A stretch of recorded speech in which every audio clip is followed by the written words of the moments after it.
하시고 이 땅을 주관하시고 이 땅을 인도하신 주님, 저희들이 깨어 함께 모여 마음을 모아 주님을 바라보고 또 주님께 경배드리며 찬양드리며 예배드리며 주님 말씀 앞에 서고 또 주님의 말씀을 먹고 마시며 함께 삶을 살아가기를 또 소망합니다. 주님, 변화 많은 시대 또 혼돈한 세대로 돌아가는 이때에 저희들이 깨어서 더 기도하며 무엇보다 성령의 인도하심과 이끄심을 구하며 성령의 충만함을 구하며 아버지 이 세상을 주관하시고 통치하시는 주님을 더 깊이 바라보기를 소망합니다. 주님의 능력을 구하기 소망합니다. 깨어 기도하며 나아가기 소망합니다. 아버지, 주님 저희들에게 오늘 말씀 주시고 또 그 말씀으로 우리가 세상을 때를 분별하며 온전히 주님 안에서 함께 힘써 나아가시도록 인도해 주시옵소서. 앞장서 나아가시는 우리 교수님 또 사모님 하시는 리더들 기름 부으시고 새롭게 하시고 충만하게 주님 이끌어 주시옵소서. 감사드립니다. 살아계신 예수 그리스도 이름으로 기도드렸습니다. 아멘. 예, 우리 혜진 자매님 오늘 말씀은 빌립보서 2장 12절에서 13절인데 읽어주시면 감사하겠습니다.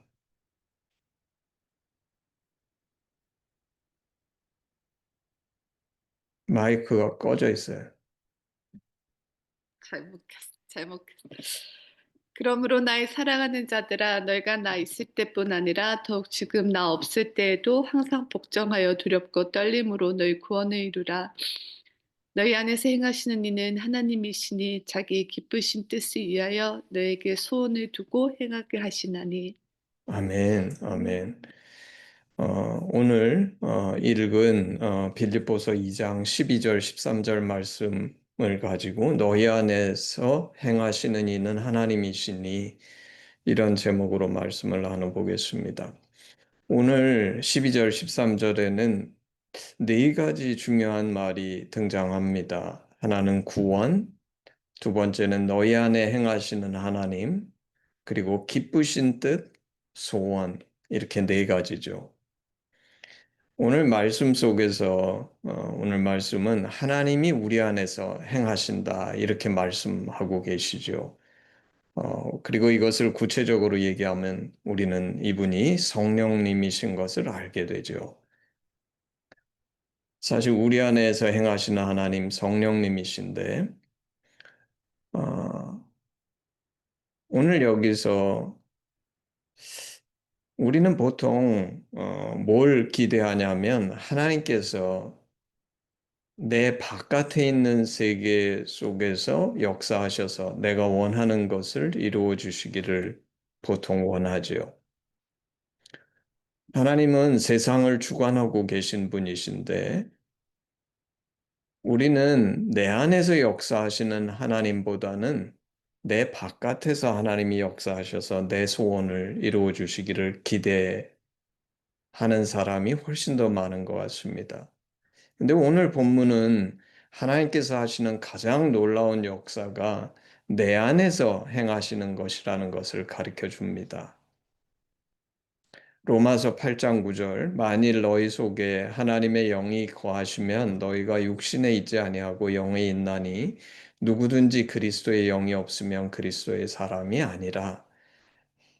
여기에서 하나님의 영, 그리스도의 영은 성령님이죠. 그래서 성령이 그 안에 계시지 않으면 그리스도의 사람, 크리스천이 아니라는 겁니다. 그래서 오늘 이 말씀, 우리 안에서 행하시는 하나님, 이거는 믿는 사람한테만 해당되는 얘기죠. 만약에 이 하나님을 믿지 않는다 그러면, 성령이 그 안에 계시지 않는다 그러면 이 축복은 임하지 않습니다.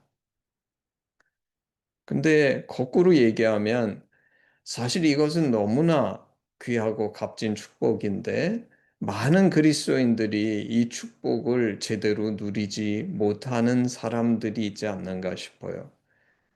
우리는 스스로에게 한번 이 질문을 해봐야 됩니다. 나는 과연 내 안에서 행하시는 하나님을 정말 잘 인식하고 이 하나님을 순종하고 존중하고 있는가? 조금 이따 더 자세히 얘기하겠지만 이 내 안에서 행하시는 하나님을 인식하고 순종하는 가장 좋은 방법이 말씀을 읽고 묵상하는 거죠. 그게 우리 하심이 가르쳐 주는 겁니다. 그리고 더불어서 기도하는 것이죠. 말씀이 있고 기도하고 이게 이제 신앙생활인데 이 신앙생활은 너무나 큰 축복입니다. 왜냐하면 이 신앙생활을 하는 자만이 너희 안에서 행하시는 이 하나님이라는 이 놀라운 축복을 누리기 때문이죠.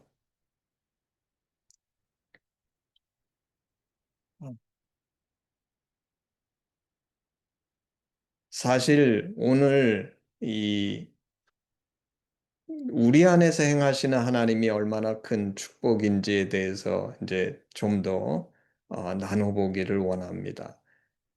근데 이 하나님이 우리 안에서 행하실 때 어떻게 행하시냐면 자기의 기쁘신 뜻을 위하여, 자기의 기쁘신 뜻을 위하여. 여기에서 우리가 발견하는 것은 뭐냐면 하나님은 우리에게 기쁘신 뜻을 갖고 계신다는 겁니다. 이건 너무 중요하죠. 오늘날 믿지 않는 사람들이 대부분 인생을 낭비하는 이유는 하나님이 그 사람에게 기쁘신 뜻을 갖고 계시다는 것을 알지 못하고 깨닫지 못하고 인식하지 못하기 때문이죠. 그런데 믿는다고 하는 사람도 이 하나님의 기쁘신 뜻이 무엇인지 전혀 모르는 사람들도 있는데 그렇다 그러면 과연 이 사람들은 거듭난 것인지 그리고 이 축복을 누리고 있는 것인지 한번 깊이 반성해 봐야 할 것입니다. 하나님은 나를 향해서 기쁘신 뜻을 갖고 계시다는 거예요. 여러분 요새 저는 이제 학교에 있으니까 요새 젊은이들의 문제가 뭡니까? 인생의 목적이 없고 방황하고 좌절하고 무엇을 위해 살지 몰라서 인생을 낭비하는 것이죠. 이거를 다른 말로 표현하면 무슨 뜻일까요? 바로 하나님의 기쁘신 뜻이 무엇인지 찾지 못했다는 것이죠. 이 하나님의 기쁘신 뜻을 구하고 찾는 것은 매우 중요합니다. 제가 참 돌이켜 볼 때 저는 제가 이렇게 종종 간증했던 것처럼 전혀 교회에도 안 가보고 예수 믿지 않다가 대학교 2학년 때 처음 찾아간 교회 수련회에서 하나님 살아계시면 제게 좀 보여주십시오. 사실 그거는 하나님이 계시냐 하고 물어본 거였지만 그 연결선상에서 궁극적으로 저는 하나님의 기쁘신 뜻이 무엇인지 알고 싶었던 것이죠. 이 하나님의 기쁘신 뜻이 무엇인지 알고 찾으려는 그 자세가 너무 중요합니다. 그리고 하나님은 그걸 기뻐하시기 때문에 정말 그 하나님의 기쁘신 뜻이 무엇인지 찾는 사람에게는 반드시 당신을 나타내시고 당신의 뜻이 무엇인지 보여주신다는 거죠. 우리가 아는 것처럼 요셉은 정말 어려운 환경에 놓였었지만 이 기쁘신 뜻을 믿었기 때문에 견딜 수 있었고 그는 우리가 보는 것처럼 창세기에 그 예수님의 그림자 같은 놀라운 축복의 사람이 될 수 있었던 것이죠. 여기에서 하나님의 기쁘신 뜻이라는 것은 이 기쁘신 뜻은 악한 뜻이 결코 아닙니다. 선하신 뜻이에요. 기쁘신 뜻이라는 의미가. 이 기쁘신 뜻이 우리를 망하게 하고 해하고 잘못되게 하는 그런 뜻일 리 없죠. 그리고 이 하나님의 기쁘신 뜻이라는 것은 우리는 이 하나님의 절대적인 선하심을 믿어야 된다는 겁니다. 심지어 현재 내가 겪고 있는 상황이 마치 요셉이 겪는 것처럼 역경이고 잘못돼도 이 뜻을 믿어야 돼요. 그리고 이것을 믿도록 하나님께서 내 마음 가운데서 역사하시는 하나님이라는 겁니다. 우리가 정말 하나님은 그냥 멀리 계셔서 그냥 이렇게 이렇게 살아라 도덕적인 말씀만 하시고 나는 도와주시지 않는 하나님이 아니라 하나님은 훨씬 오늘 말씀 속에서 하시는 것이 적극적으로 심지어 내 안에 들어오셔서 내 안에서 역사하시면서 내가 이 역경인 상황 눈으로 보기에 좀 안 좋은 것 같은 상황 속에서도 이 기쁘신 뜻을 쫓아 살 수 있도록 도와주시는, 행하시는 하나님이라는 거죠. 근데 더 놀라운 것은 오늘 이 기쁘신 뜻을 위하여 너희에게 소원을 두고 행하게 하신다 그랬는데 그 전 구절에 뭐라고 바울이 얘기하냐면 두렵고 떨림으로 너희의 구원을 이루라. 그리고 너희의 구원을 이루는데 그 이루는 방법이 뭐냐면 너희 안에 행하시는 이가 하나님이시니까 그 하나님의 기쁘신 뜻을 위해서 너희가 소원을 두고 행하게 하시는데 그거를 잘 순종하고 쫓아가라 이겁니다. 그 하나님의 구원을 이루는 방법으로 소원을 두고 행하게 하시는 것을 잘 순종해서 쫓아가라고 얘기하는 것입니다. 너무 놀라운 얘기죠. 하나님의 기쁘신 뜻이 내게 임해서 소원이 생기고 이것을 성취하는 것이 구원이라는 겁니다. 그래서 아까 제가 중요한 단어 몇 가지 시작할 때 네 가지 얘기했잖아요. 너희 안에서 행하시는 하나님 기쁘신 뜻 이게 뭔지 설명했는데 이제 구원에 대해서 좀 얘기해 보려는 겁니다. 저도 오늘 이 말씀을 묵상하면서 구원에 대해서 한번 다시 생각해 봤어요.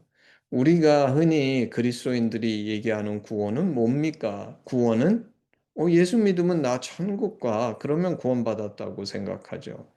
근데 오늘 이 사도 바울이 얘기하는 이 빌립보서의 이 구원은 제가 이 보기에는 과정인 것 같아요. 우리는 구원을 어떤 시험을 패스하는 것처럼 그걸 패스하면 구원받았다. 그렇게 생각하는데, 그래서 예수 믿으면 구원받았다. 그것도 맞죠. 그렇지만 오늘 빌립보서가 얘기하는 구원은 그거는 시작이고 완성이 있다는 겁니다. 구원에 이르라. 구원을 완성해라. 어떻게 완성합니까? 구원받은 내가 거기서 끝나는 게 아니라 구원받은 내가 오늘 이 하나님의 기쁘신 뜻을 쫓아서 내게 주신 소원을 쫓아 하나님과 동행하면서 다다르는 완성이 그 구원이 되는 거죠. 그래서 이 구원은 전체의 과정이지 어떤 한 시점이 아니라는 겁니다.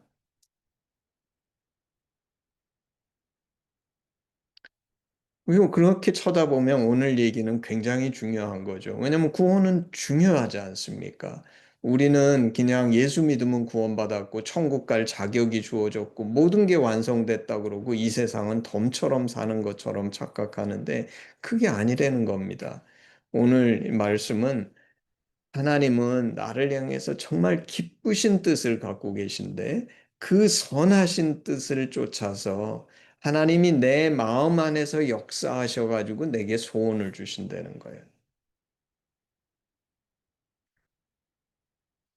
그리고 이 소원은 우리는 흔히 또 소원에 대해서 착각하는 게 가령 요셉 그러면 애굽의 총리가 되지. 요셉은 한 번도 애굽의 총리가 된다는 소원을 가진 적이 없어요. 그래서 소원은 때로는 어떤 포지션이나 위치일 수도 있지만 그보다는 삶의 자세나 믿음 혹은 예수님의 성품이라고 하는 게 더 맞을 수도 있을 것 같습니다. 예를 들면 아브라함, 이삭, 야곱 모두 어떤 특별한 포지션을 가지거나 그런 위치에 놓이게 된 것이 아니죠. 이들에게 믿음이 생기고 하나님을 신뢰하고 예수님을 닮게 되고 이게 이들에게 하나님의 선하신 뜻으로 나타난 믿음의 조상, 이런 소원이었죠. 이 소원을 제가 구체적으로 생각해 보면 작게는 내가 원하는 것일 수 있죠. 내가 살아가면서 소원이라는 것의 뜻이 그거지 않습니까? 내가 바라는 거, 원하는 거. 작게는 그렇게 얘기할 수 있지만 크게는 비전, 꿈이라고 얘기할 수 있습니다. 요셉은 그 꿈을 두 번 꿨는데 그게 뭡니까?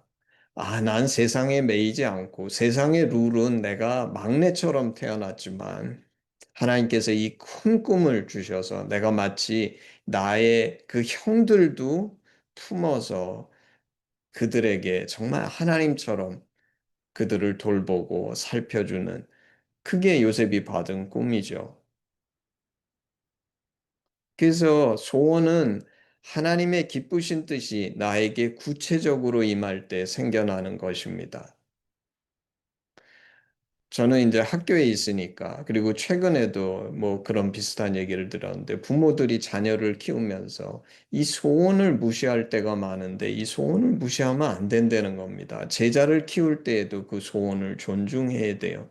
왜냐하면 내가 하나님이 아니기 때문에 그들 안에 있는 이 소원 중에 모든 소원이 하나님이 하시는 건 아니죠. 그렇지만 그 소원 중에 어떤 것들은 하나님께서 하시는 것이기 때문에 그, 그 안에서 역사하시는 하나님이 주신 소원을 존중하고 볼 줄 알아야 되고, 내가 부모건 선생이건 나의 소원을 그 사람들에게 강요하면 안 되죠. 오늘 본문은 우리로 하나님께서 소원을 가지고 행하게 하신다는 겁니다. 그리고 이 소원은 결코 나를 망하게 하거나 추락시키는 그런 소원이 아니라 우리를 살리고 가치 있게 하는 하나님의 기쁘신 뜻에서 나온 소원이라는 거예요. 그리고 정말 신기한 것은 우리 하나님의 역사 방법은 구약엔 그랬죠. 구약에서는 하나님이 말씀하시면 내가 싫어도 그냥 그 말씀에, 왜냐면 그 말씀 순종 안 하면 내가 나쁜 일이 벌어지고 죄를 짓고 문제가 생기니까 억지로라도 순종한다 이런 거였는데, 우리 예수님이 오신 후에 우리와 하나님의 관계는 훨씬 더 좋은 관계로 바뀌죠. 그게 뭐냐면 하나님이 말씀하시고 내가 싫은데 억지로 순종하는 것이 아니라 이 하나님이 성령님으로 내 안에 들어오셔서 내 마음에 소원을 주시기 때문에 내가 원하는 것이 하나님이 원하시는 것이 되는 거죠. 그래서 하나님과 내가 하나가 됩니다. 마치 예수님이 육신을 입으시고 먼저 인간과 하나님이 하나가 되셨던 것처럼 내 안에서 하나님의 뜻과 나의 뜻이 하나가 돼서 내가 소원하는 것이 하나님이 소원하시는 것이 되는 그 놀라운 축복이 임하죠. 다시 말해서 내가 억지로 하나님의 기쁘신 뜻을 따라가는 게 아니라 내가 소원하고 원해서 행한다는 것입니다. 제가 돌이켜 보면, 제가 이제 인생을 그래도 어느 정도 살고 돌이켜 볼 때 유학을 생각한 거, 졸업하고 나서 인텔에 간 거, 그리고 하심 훈련을 받은 거, 그리고 한동대학교 와서 하심을 한 거, 한동대학교에 섬긴 거, 이 모든 것들이 주님의 기쁘신 뜻을 따라서 내게 소원이 있어가지고 이루어진 일들이죠. 내가 원치 않은데 그것들을 한 것이 전혀 아니죠. 너무 감사하고 놀라운 일인데, 정말 제가 돌이켜 생각할 때 이거는 하나님만이 하실 수 있지 마귀는 이렇게 못하죠. 마귀는 밖에서 우리에게 유혹하고 내 욕심에 호소하지만 내 마음속 안에 들어와 가지고 우리 하나님께서 행하시는 것처럼 마귀가 행할 수는 없죠.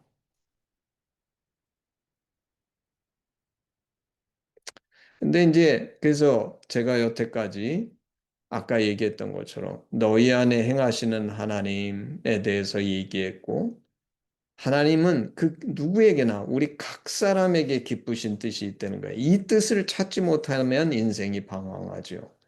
그리고 그 기쁘신 뜻으로 그것이 나에게 구체적으로 임하는 게 내 마음속의 소원인데, 이 소원을 쫓아가서 궁극적으로 우리의 구원이 완성된다는 것입니다.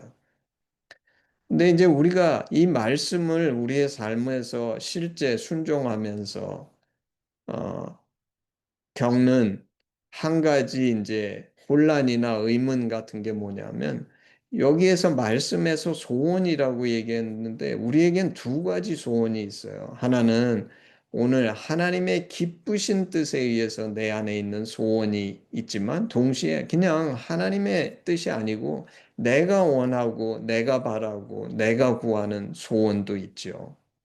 그래서 이제 종종 우리는 헷갈립니다.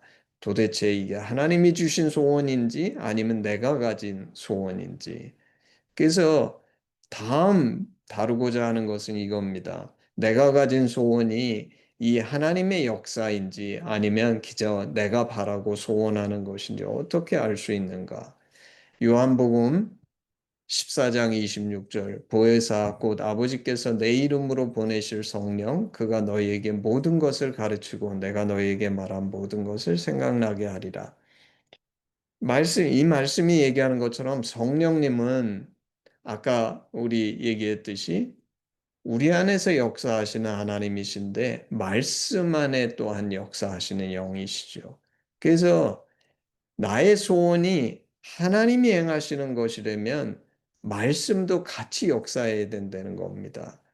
그 말의 뜻은 첫 번째, 내가 어떤 소원이 있는데 나의 소원이 말씀을 정면으로 위배해요. 그러면 그거는 하나님의 역사일 수 없죠. 말씀에 위배되는 소원은 나의 욕심일 뿐입니다. 그리고 하나님이 역사하시는 소원이라 그러면 이것을 말씀으로 인도해 주실 수도 있고 확인해 주실 수도 있는 거죠. 아브라함에게 창세기 12장 너는 너의 고향 친척 아비 집을 떠나 내가 내게 지시하는 땅으로 가라. 이 소원을 주신 거죠. 내가 보여줄 땅으로 가라. 소원을 주신 겁니다. 근데 그거를 말씀으로 주신 거죠. 그래서 어떤 때는 먼저 말씀으로 주시고 우리가 그것이 나의 소원이 돼서 쫓아갈 때도 있고 어떤 때는 내 마음속에 있는 소원이라고 생각했는데 가면서 그 말씀과 인터랙션 하면서 그것이 확인되기도 하고 인도함을 받기도 하죠. 그래서 말씀이 중요한 하나님께서 내 안에서 역사하셔서 생겨난 소원인가를 가르쳐 주는 이제 첫 번째 척도죠. 두 번째 척도는 이게 하나님이 외부에서 역사하신 것이 아니고 내 안에서 행하신다고 그랬으니까 내 마음을 살펴봐야 되겠죠. 그래서 내 마음속에 동기나 원인이 잘못된 것이어 가지고는 왜냐하면 말씀에서도 그릇된 동기와 원인, 욕심이면 그거는 옳지 않다 그러시니까 그런 것이 돼서는 결코 안 될 것입니다. 우리는 종종 특히 젊을 때는 하고 싶은 게 많잖아요. 제가 나이가 드니까 요새 제가 신기하게 느끼는 게 뭐냐면 생활이 굉장히 단순한데 불만이 전혀 없어요. 왜냐면 하고 싶은 게 훨씬 적어져 가지고 옛날에는 뭐 여행도 하고 싶고 뭐도 하고 싶고 뭐 온갖 거를 하고 싶었는데 제가 하나 발견한 게 있는데 안식년 때 스페인 갔다 오고 나서는 별로 여행하고 싶은 생각도 없어졌어요. 그게 하고 싶어야 재밌고 좋은 거지. 그 하고 싶은 마음이 별로 없어지면 뭐 여행도 일이죠.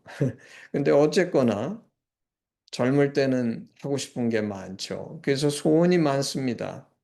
그래가지고 하나님이 내 안에서 행하신 소원과 구분 못하고 나의 소원들로 자꾸 헷갈리고 방황하고 그리고 인간적인 소원은 지속적이지 못하고 흔들리고 좌절하고 안 되기도 하기 때문에 우리는 가끔가다 이 좌절을 겪으면서 하나님께서 나를 넘어뜨리셨다라고 착각하기도 합니다. 오해하기도 하죠. 근데 그렇지 않죠.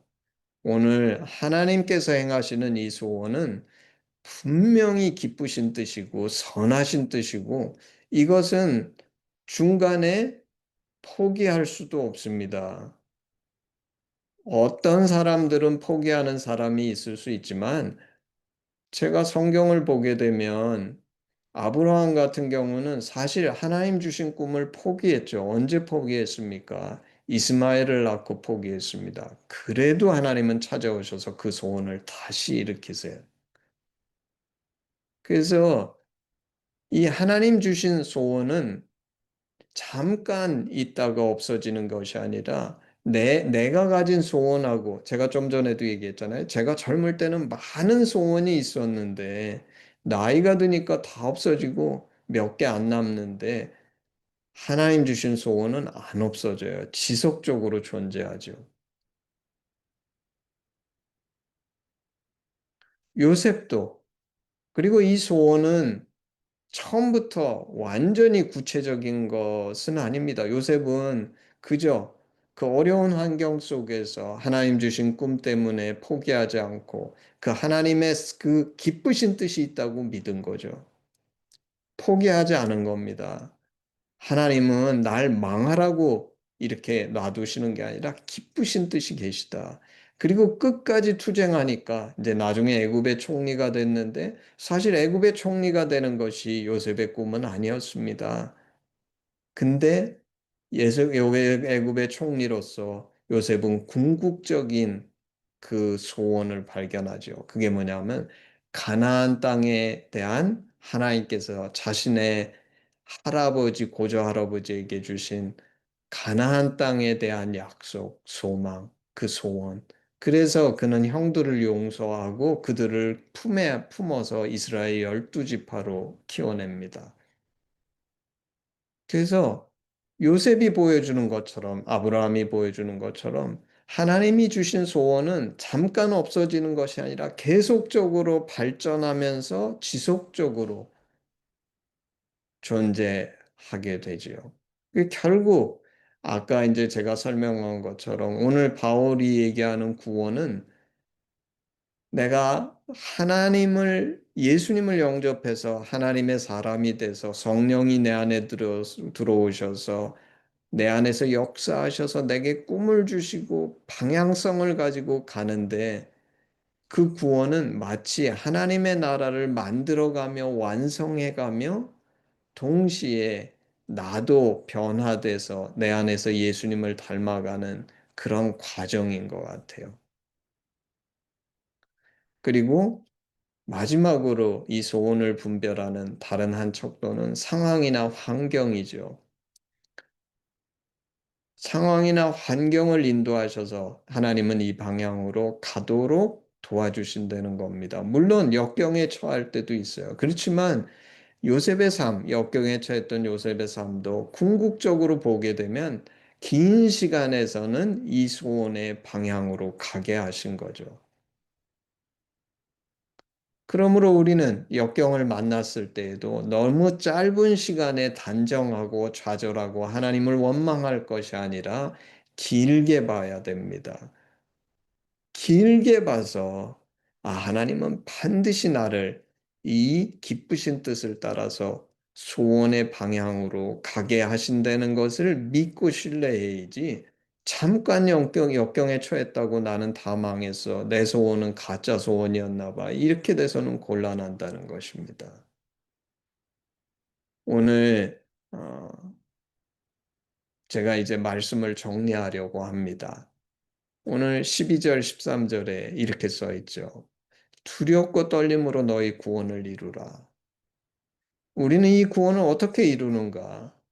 하나님이 내가 정말 예수 믿고 거듭났다면 하나님이 우리 안에서 행하시는데 이 행하시는 하나님은 자신의 기쁘신 뜻, 선하신 뜻, 최고의 뜻을 가지고서 우리에게 소원을 주셔서 행하게 하시는 하나님이라는 겁니다. 제가 돌이켜 보니까 정말 이 말씀이 맞아요. 아까 제가 잠깐 간증했던 것처럼 저는 제가 이때까지 살아온 인생에 대해서 너무 감사하고 축복이었다고 생각하는데, 근데 왜 이렇게 축복이었는가? 딱 하나야, 딱 하나. 이거. 하나님이 나를 향해 기쁘신 뜻을 갖고 계셨다는 걸 정말 믿었고, 그 기쁘신 뜻을 가지시고 하나님이 내 안에서 주신 소원들을 포기하지 않고 끝까지 쫓아오고 있었고, 아직 끝이 아닙니다. 저는 앞으로도 하나님께서 이 기쁘신 뜻으로, 이 선하신 뜻으로 내 남은 인생 속에서도 이 소원이 더 아름답게 연걸어 갈 수 있도록 요셉처럼 축복해 주시리라고 믿어요. 근데 그 비결이 이것이라는 것입니다. 제가 기도하기는 모쪼록 제가 보면 오늘날 사실 저는 이제 요새 많은 거를 좀 느끼는데 제가 요새 G세대 젊은이들이 우리 하신 말씀을 깊이 옛날처럼 선배들은 정말 열심히 그 말씀들을 받았어요. 가볍게 여기는 걸 보면서 제 안에 이런 생각이 드는 겁니다. 이 하나님의 기쁘신 뜻을 정말 자꾸 구하지 않는구나. 이 하나님의 기쁘신 뜻을 자꾸 구해야 되고 믿어야 된다. 제가 이날까지 이토록 축복된 인생을 산 이유는 딱 하나구나. 이 하나님의 기쁘신 뜻이 있다는 걸 난 믿었고 찾고 구했다. 그래서 하나님께서 내 안에 소원을 주셨고 그 소원을 따라 행할 수 있도록 도와주셔서 오늘 내가 고백하는 이 모든 축복들을 누릴 수 있게 됐다. 기도하기는 이 말씀을 듣는 모든 분들이 이 축복을 누리시고 이 간증을 할 수 있는 그런 축복된 인생이 되기를 주님의 이름으로 축복합니다. 아멘. 아멘. 우리 헌신 찬양하겠습니다. 1절만 하겠습니다. 내게 있는 모든 것을 아낌없이 드리네. 사랑하고 의지하며 주만 따라 살리라. 주께 드리네. 주께 드리네. 사랑하는 구주 앞에 모두 드리네. 아멘. 우리 기도하겠습니다.